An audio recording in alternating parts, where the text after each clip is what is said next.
Hi, I'm Meaghan Smith from the Junos, and you're on PressPlus1.com. This is your first Junos, new artist, very excited?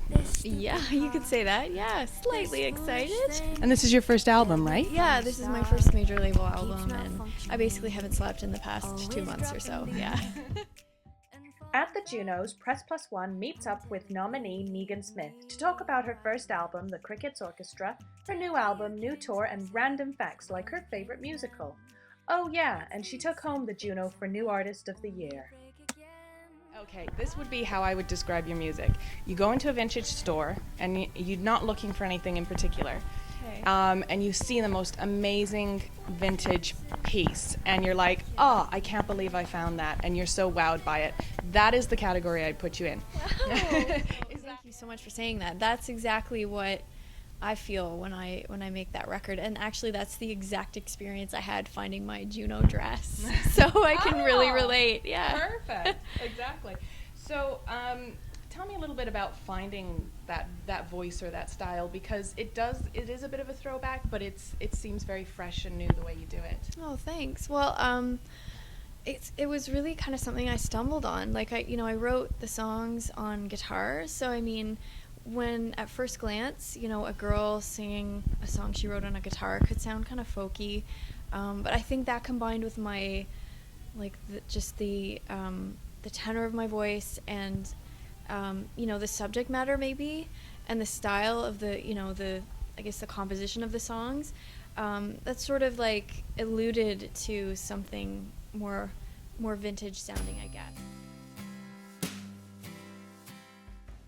Well, it's actually a line from one of the songs on the record. On the last track called 5 More Minutes is talking about the summertime and how, you hear on a beautiful Ontario summer night, you hear crickets in the night sky chirping away, and I felt like it really summed up like just the whole experience of the record for me. It was independently recorded. And it started off with just me writing my own songs, so I felt like I was just this one little cricket sort of chirping away by itself.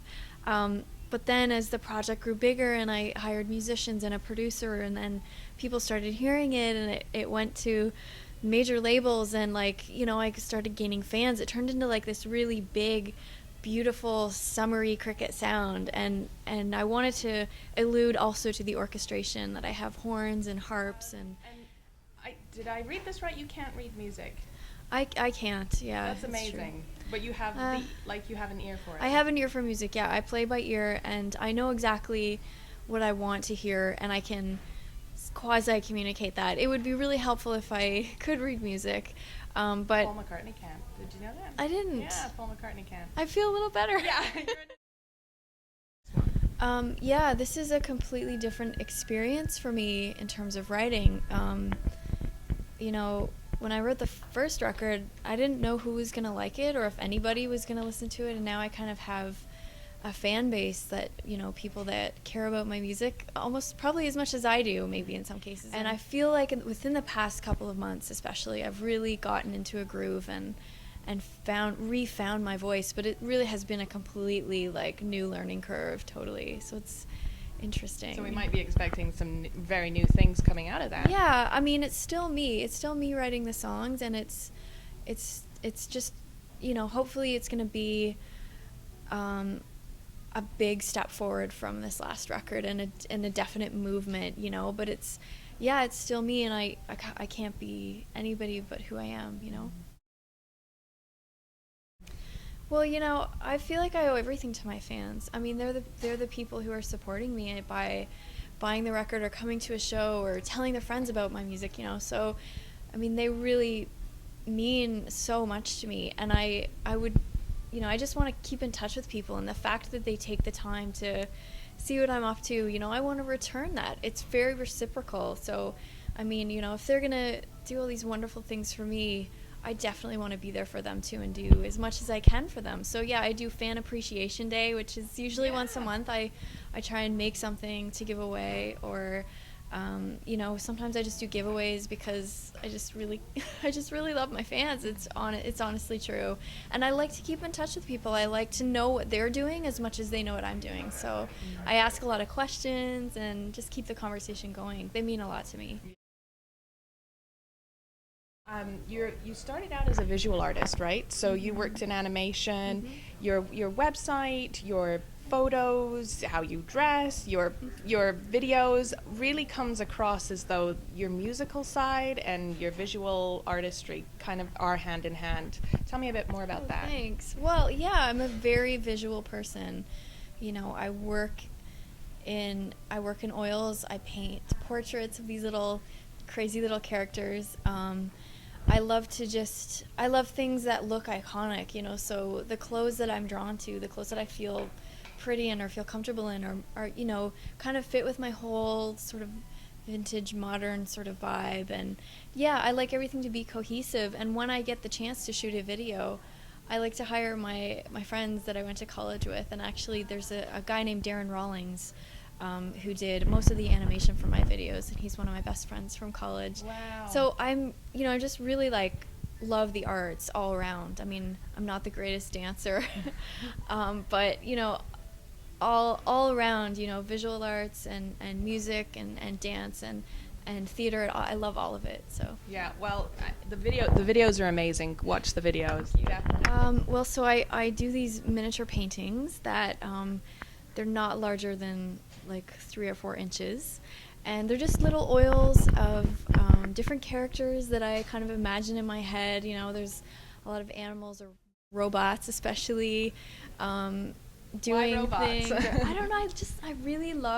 I love the idea of robots. I don't know. There's something so like human about a person making something that's a machine to look like a robot but also looks like a human. I don't know. The whole thing is like so cyclical in my mind, and I think about it, and they're ridiculous. I mean, they're funny.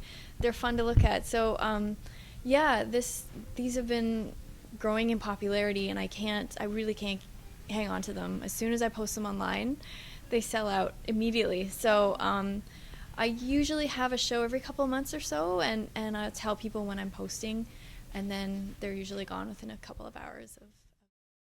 You have a affinity for musicals. I do. And one of my favorites, Calamity Jane. Really? Yeah. Not a lot of people have seen that one. Do you know what? It's a gem. Secret Love is like, you remember her singing Secret Yes. Love? I love that song. So Secret Love's no secret anymore. yeah, that's right. Such a good movie. Yeah. I mean, like, you got to take those movies with a grain of salt, right? Because there's a lot of racism and sexism happening, which isn't, you know, I don't support, obviously, but you know, I love Calamity Jane. I love Seven Brides for Seven Brothers. Again, totally inappropriate exactly. Totally inappropriate though, like for this day and age. But like, just I don't know, something about it, the music and the innocence, I guess, of it all, and just the ridiculousness of most of them is what I'm mostly drawn to.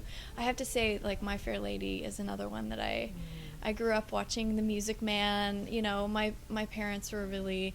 My mom especially really loves musicals, and so we had a lot of these VHS tapes, and we didn't actually have TV or cable, so we would watch like either animated movies or musicals. So I was kind of raised on them.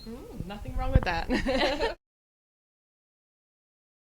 We have a lot of stuff coming up in the summer.